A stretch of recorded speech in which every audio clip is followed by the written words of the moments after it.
Hi,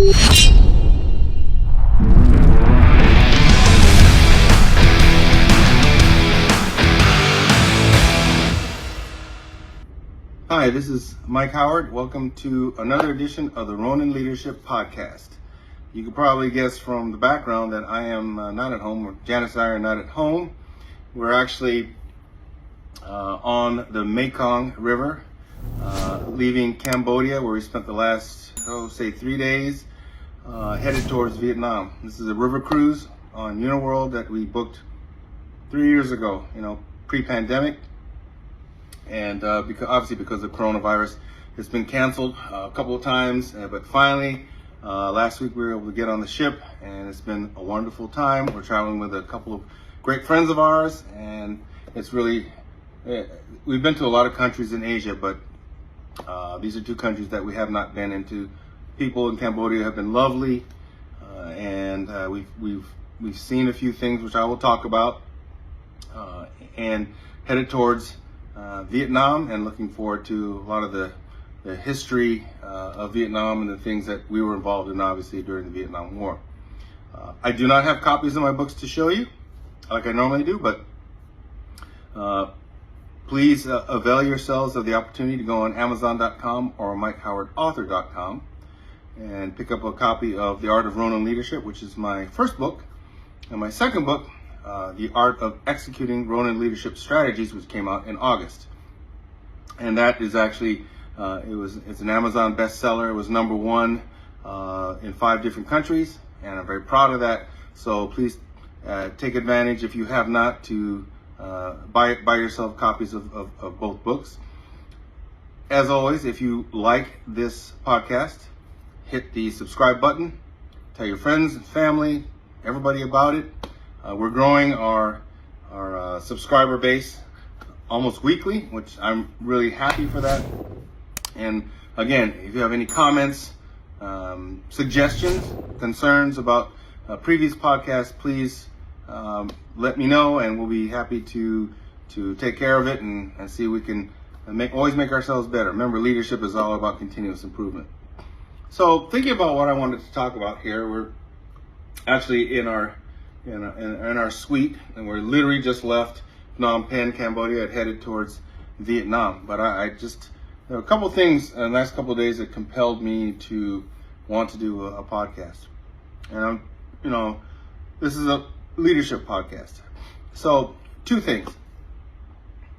2 days ago, we were in a small town called Angkor Wat in Cambodia.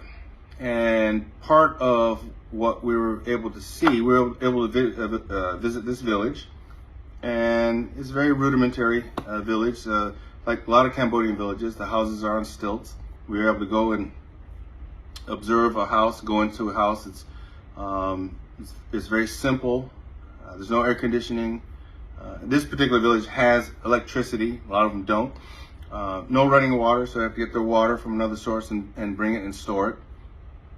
The people there have a different concept of privacy than we do in the West, and so the houses are built very close to each other.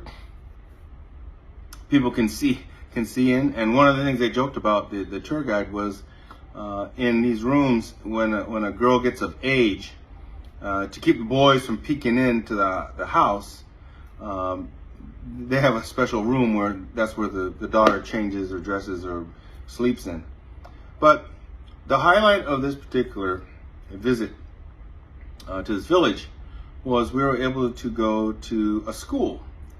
And the school is where kids learn English. And they're taught English 1 hour a day. And we didn't know what to expect. And we went in there, and we were told so all the students were lined up. There were probably, how many students do you think, honey? Roughly 25? Maybe 25 students. My wife is there, but she's in her bathrobe, so I'm making sure that you can't see her. But 25 students, and we were told just to kind of find a student, sit next to them. They had their workbooks out. There's the most beautiful kids, and they probably range in age from like 5 to 13, 14, 15, whatever. So we sat next to a girl, found out she's 13 years old, Lovely gal. She was wearing a mask, but later on she took the mask off. But you could tell she's a beautiful girl. And she had a workbook out. And the idea was that they wanted to read to us from their workbook. And we would help them with certain passages, the phrases, right, if they couldn't get it. She was good, but, she's still learning. It's a foreign language. But they were all so proud of the fact that they could be with Americans, and not just Americans, there were Australians and Brits as part of the group, to speak English. And we helped them with their different phrases. So a couple things struck me about that when look into the idea of leadership. First of all, the teacher was a very enthusiastic man. He obviously had the students ready, and he said the students were so excited to be there. In fact, when we got on the ship, one of the ship's crew asked us about it, and we told them about it. He said, look, these kids, they get so much encouragement when folks like you come in there and help them with their English lessons. So we were probably there for about an hour and worked with the gal. But a couple things struck me. The instructor, super enthusiastic. Enthusiastic about his mission, enthusiastic about how his students were progressing, enthusiastic about us coming in. When you look at it from a leadership perspective, as a leader, you should be enthusiastic. Enthusiastic about your business, your strategy, your team.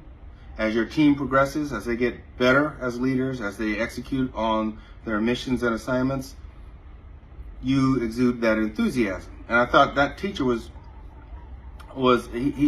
certainly enthusiastic. He was also committed. You could tell he was committed to the welfare of his students, to get them to understand and learn English. They have school, but then they do this 1 hour a day thing on top of it. And so that's another aspect of leadership, is commitment. The commitment to the mission, commitment to your team, commitment to your whatever business goals that you're striving for. He certainly had that. But from the perspective of the young lady that we were working with, and by the way, I will, as part of this podcast, because I posted it on my Facebook feed, I will certainly include a clip of both Janice and I talking and working with this one student and showing some clips of the group and pictures of the group. So I'll make sure that you see that, just so you get a sense of what this experience was all about. It was certainly affected our lives in a very positive way. But getting back to the gal, the student, she was so proud of being able to speak words of English, and we helped her with some things that she couldn't get through, and that was the whole idea. But learning, you could tell, not just her, but all the rest of the students were eager to learn. They were there to learn, to absorb. They were excited. As a leader, I keep telling you that it's always a journey, right? And the journey never ends. It's continuous improvement. In fact, that's one of the subtitles of my latest book. So it's continuous improvement. As a leader, you continue to learn. Again, I repeat myself a lot, but the day you stop learning is the day you stop becoming a leader. You start regressing. So it's gratifying to see these folks just loving to learn. Also, there was a portion where the instructor asked the students someone to come up and introduce themselves. And the idea was, and think about it, I've done a podcast and also a blog about public speaking, and I talk about that in my books. Public speaking is essential for leaders. And I never liked to speak in public when I was their age in school, elementary school, junior, high school. It wasn't until later in life that I got comfortable with it. But they brought these kids up, and two things were really cool. Number one, a lot of the boys that came up there all said they wanted to be policemen when they grew up, which I thought was cool. One gal said she wants to be a policewoman. You had a fair amount of kids that said they want to be teachers, like their instructor. And one wanted to be a doctor. I think somebody may want to be a lawyer, but they certainly had a lot of cops or future cops. But the fact that they were able to get up there, tell they said, my name is so-and-so, I'm a boy or I'm a girl, and this is what I want to do in life. they're learning how to get in front of people in public at an early age. So public speaking is also obviously an essential part of leadership, but also attitude. It was, this is like any of us learning a foreign language. This is a foreign language for them, English, and some are better than others. And I remember when our gal was struggling with something, I think the gal behind us, who was older, spoke to her and, you know, was trying to help her out. So leadership is also about helping each other, giving assistance to each other. No man or woman is an island. And so as a leader, you're there to help and to make people better. And I also love their spirit. You could tell, even though there were some phrases she couldn't get, we would help her with it. But her spirit was, like the rest of the kids there, was one of wanting to learn. And they weren't getting frustrated. They weren't getting angry. It was a challenge. And any challenge, you can overcome a challenge by having the determination to overcome that challenge. And these kids had that trait. And so there were some interesting lessons of leadership that we you know, I looked at this session, and it was life for me. In fact, Janice and I were joking, like half a joke, but had this been an orphanage, had this gal may not, if she didn't have any parents, we would have probably considered maybe adopting her, which for a lot of you who know me, you think, what? You know what? Because there was a time when, you know, kids were not high on my radar, but it's different now. I'm a grandpa and other things, so, you know, I look at kids differently. But it was certainly that much of a life-affirming experience. But as we walked away from there, said our goodbyes to everybody, the image of that girl, the image of the students, the image of that instructor will stay with us for the rest of our lives. And again, leadership lessons gleaned from that. So now we get to Phnom Penh last night, and today, we took a tour yesterday of the city. Today was more of a sobering day. Some of you, depending on your age or your knowledge of history, may or may not have heard of the killing fields. Killing fields, a lot of you know it from a movie that took place it was made in the 70s or 80s, I believe. But basically, in Cambodia, there was a civil war from about 70 to 75. And the Khmer Rouge, a communist inspired organization, eventually took control of the country. And they practiced mass genocide on anyone they believed was not totally staunch communist. So anybody that may have had foreign contacts in the past, anyone who worked for any international organization, anybody who was in a profession like a lawyer, a doctor, a teacher, Buddhist monks, all of them were rounded up. They were placed in various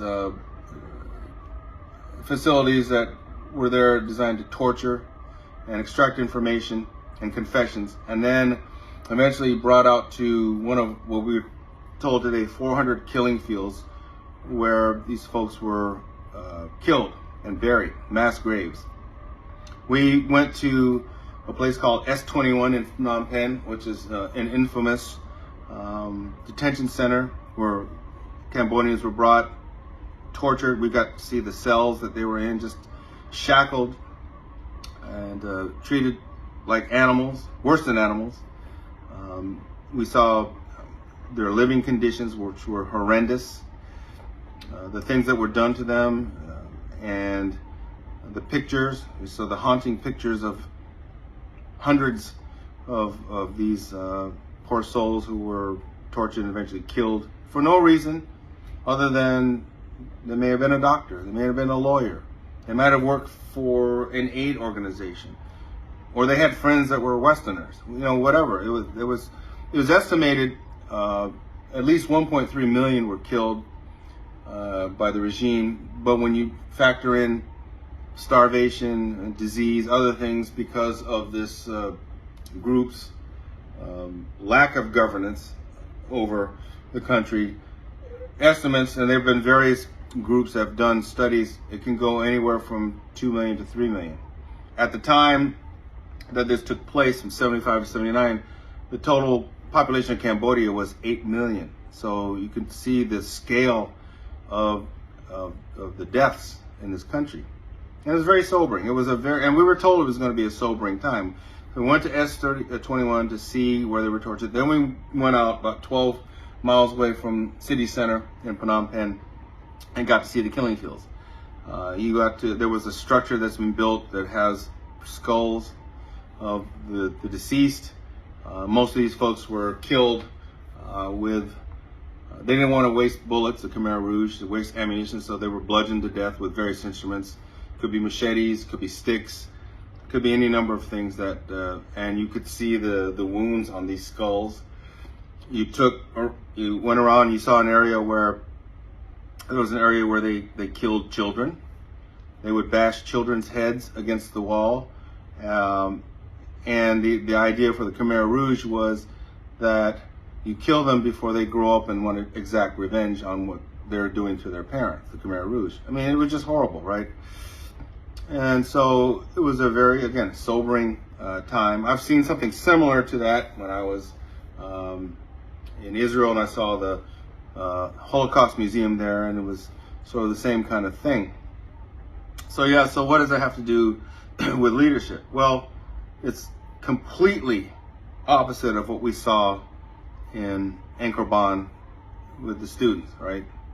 Pol Pot, for those of you who don't know the history of this, was the leader of the Khmer Rouge, and he was the one responsible for his troops doing all of these atrocities. The complete antithesis of leadership. As a tour guide told us today, Pol Pot, in his mind, thought that by doing this, he was doing good for his country by ridding them of unsavory elements. But that was the same kind of thinking that Hitler did, right? By trying to eliminate the Jews. So the point is that whether it's from a business standpoint, whether it's from a government standpoint, leaders obviously have influence for good or for evil. And at the end of the day, you as a leader need to always take stock of your moral compass and make sure that whatever you do, whether it's business or government or nonprofit or wherever you are in a leadership position, that what you're doing is you're being guided by what's right. You're being guided by what's best for the business. You're being guided by what's moral, what's just. And I often don't talk about that in this podcast, but it certainly struck home today that as leaders, you need to have that kind of North Star that guides you in your decisions. It's interesting, we're in this political season in the United States, we're getting ready for midterms, and I'll be frank with you, there's a lack of leadership both on the left and the right in our country. We have weak leaders on both sides that rather than try to bring the country together, they continue to divide the country. And you're wondering why the country's so divided. Well, you've got a lack of leadership, right? And so it's a shame that it is what it is. But I believe that as individuals, we can all make a difference. Seeing what we saw today certainly put a couple things in perspective. Number one, the people that were killed were just like all of us. They have dreams, they had hopes, they have families, people who they loved and loved them, and their lives were cut short over a lack of leadership, over people who didn't care about people. They were just animals to them, less than animals. And so, as you go about your daily activities as a leader, and hopefully, I don't think we'll ever experience anything like this in the United States. But my point is, every day as you go into your job or whatever you're doing, make sure that, number one, be present. My wife and I talked about this today. We talked with a friend of ours who was on the trip, and he mentioned that one of the things that struck him was be present. Be present, and it's kind of, I've talked about Stoicism before, or Christianity, where you are not guaranteed tomorrow. So be present today, and revel in every day that you can breathe another breath, that you can walk, that you can, hopefully be pain-free, but you're present. You're present with your family. You're present with your direct reports in business. You're present with your boss. You're present, and you're there. The other thing is, don't take anything for granted, right? As you go up the ladder of success in business, which I hope you do, and you become or government, and you get more positions of responsibility as a leader, certainly you've earned it. Certainly whatever perks, in terms of monetary perks or position, titles, whatever, that come with it, you've earned. So you should be appreciative of that. But remember that life is short, and these things are not owed to you. And stay humble, and just be thankful for what we have. Be thankful for the paycheck you're getting. Be thankful for that you have a roof over your head. Be thankful that you have food to eat and medical care and all the things that a lot of us take for granted, especially in the West. You make sure you stay grounded. Also, I would say, from a leadership perspective, stay informed. I think one of the problems with a lot of Americans is that either they don't want to or they can't, in some cases, which it's unfortunate, travel and be able to see other parts of the world, how other people live. One thing that struck us about Cambodian people was that, and our tour guide told us this, that Cambodians live very simply. A lot of them, obviously in the big cities it's different, but in a lot of countryside, what we saw, they have a roof over their heads, they have family, they have food to eat, water to drink, they're happy. And so as you are going about your daily grind in business, and I'm not negating the fact that you don't have pressures. I did, certainly, when I was CSO or working at the agency. You have pressures, but take them into context and remember that, in essence, you have a really wonderful life, living in the U.S., working in the U.S. or in the West. And so just make sure that not only are you should be grateful, but be thankful for the people that are working for you, that are making your business better, that are driving your strategies, that are executing your vision and helping to drive whatever business successes you have. Be thankful for those people, and remember that they also have their own wants, needs, desires, problems, and hopefully you'll be there for them. So it was really an interesting kind of night and day kind of experience in the last few days. But I just wanted to make sure that I talked about it, because both experiences really left an impression on me, left an impression on Janice and everybody else on our cruise. But there are leadership lessons to be gleaned, right, in terms from both situations.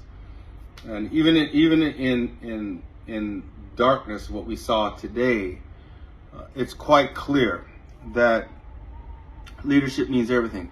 Just think about if the Khmer Rouge had taken over, but they decided that they were going to try to help the society, not kill society. Again, and we see this around the world. You see people that are in leadership positions, especially government folks, that educated on paper, you wouldn't think they could commit atrocities, but they do. And again, there's only so much you can do in this world, but you as a leader have your ecosystem. You have your space where you can decide how you are going to comport yourself for either for good or for bad. I've talked about this before. I've seen enough bad leaders. They're not leaders, managers, whatever they are. They're positions of authority. And because they don't have the right mindset, their North Star is in the wrong direction. Their moral compass is off. They don't really care about people. They like their authority and they like their position. Don't be like them, right? Don't be like them. Make sure that you're being mentored and you're mentoring people in the right way and having the kind of leadership that inspires, that causes people to want to be excited to come to work. And that you make sure you're thankful for them and you thank them for the good job that they're doing. And you yourself continue to improve, grow yourself as a leader. So that's kind of what I have today. I'm going to keep it short and sweet, but I thought it'd be apropos after what we saw in the last few days. It's you don't have to come to the killing fields to understand that leadership means everything. And in this particular case, it had nothing to do with P&Ls. If you had the right leadership, 1 to 3 million people would have lived out their lives in peace and harmony, be able to see their kids and grandkids grow up, be able to see their daughters and sons get married, be able to grow old with their spouses. But because of bad leadership, 1.3 to 3 million people died. Now that's an extreme case. You guys are not Pol Pot, but you get my point, right? As a leader, you affect the lives of the people underneath you, for good or for bad. So make it for good. So that's all I have for now. I'm going to enjoy the rest of the day and the rest of the cruise.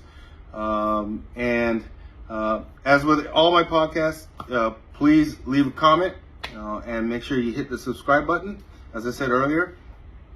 Also, and I will continue to say that and I thank you for those of you that have bought the books and sent me your opinions of the books, which have been favorable. But please, MikeHowardAuthor.com and Amazon.com. You can get The Art of Ronin Leadership and The Art of Executing Ronin Leadership Strategies. So continue to be great leaders, continue to learn and grow, and take care of your troops, and also take care of yourselves and your friends and family. So until next time, talk to you later.